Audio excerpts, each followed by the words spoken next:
ভারত পাকিস্তান জড়িয়েছে বড় সংঘাতে। মঙ্গলবার দিবাগত রাতে ভারতের ৩ বাহিনীর চালানো যৌথ হামলায় কেঁপে ওঠে পাকিস্তান। শত্রুদের হাতের নাগালে পেয়ে ছেড়ে দেয়নি পাকিস্তানও।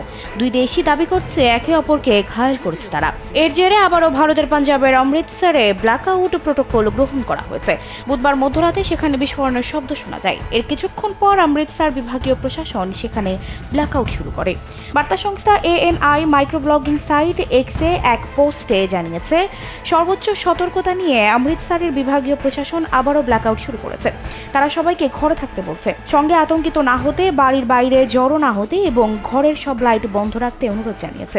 ANI এর একই প্রতিবেদনে স্পষ্ট করা হয়েছে, ব্ল্যাকআউট করা হচ্ছে পূর্ব সতর্কতার অংশ হিসেবে।